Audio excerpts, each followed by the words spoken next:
Ազգային ժողովի մեծարգո նախագահ, հարգելի նախագահություն, հարգելի գործընկերներ, սիրելի հայրենակիցներ։ Նախ մի անձնական բան պետք է ասեմ, ես ընդհանրապես մի սկզբունք ունեմ, որը որ իրականում կյանքի ընթացքում եմ սովորել, եւ դա ինձ համար դարձել է սկզբունք, անկախ իմ անձնական վերաբերմունքից մարդուն, ես կարող եմ շատ վատ անձնական վերաբերմունք ունենամ մարդու հանդեպ, այնպես որ անգամ դուրսը չուզենալով ստիպված բարևեմ այդ մարդուն,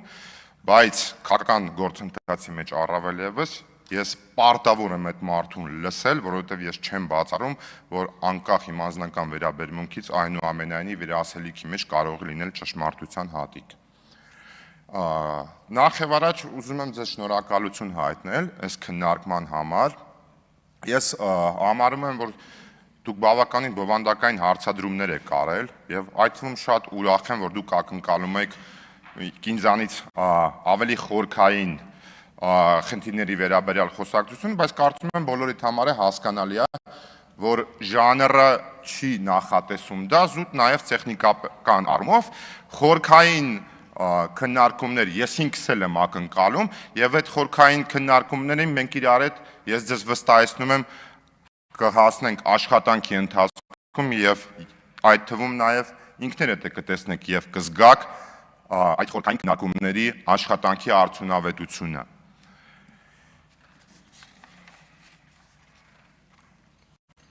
Ուզում եմ ամեն դեպքում մի քանի բանի անդրադառնալ, որը որ գործընկերների կողմից ընդդիմադիր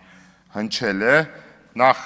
ուզում եմ ասեմ, որ ես կողմնակից չեմ այնուամենայնիվ այն խոսակցությանը, որ ձեր ցանկացած բարձրացած հարցին ես ու հիմնականում ես դրանից զերծ եմ մնալու ապագայում, որ ես ձեզ ասեմ այլ ձեր ժամանակ, որովհետև կարծում եմ եւ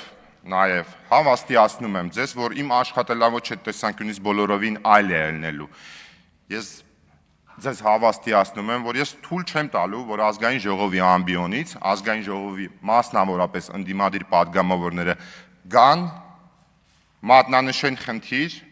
եւ այդքանով համարեն իրենց առաքելությունը ավարտված, որ ես ճիշտ տեղը խնդիրը մատնանշեցի, իմ առաքելությունը ավարտված է, ոչ, առաքելությունը դրանով չի ավարտվում։ Իրար հետ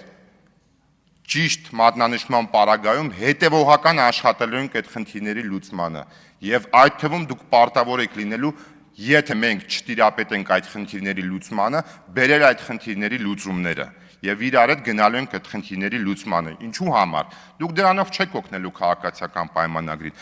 Նախ եւ առաջ դուք դրանով օգնելու եք Հայաստանի Հանրապետության քաղաքացիներին եւ իհարկե դուք դրանից նաեւ քաղաքական առումով նպաստելու եք ձեր առաջխաղացմանը, որովհետեւ դա պարզ հաշվարկ է եւ դա այո ձեզ բերելու է քաղաքական դիվիդենդներ եւ բարձրացնելու է ձեր քաղաքական ռեյտինգը։ Այդ դեպքում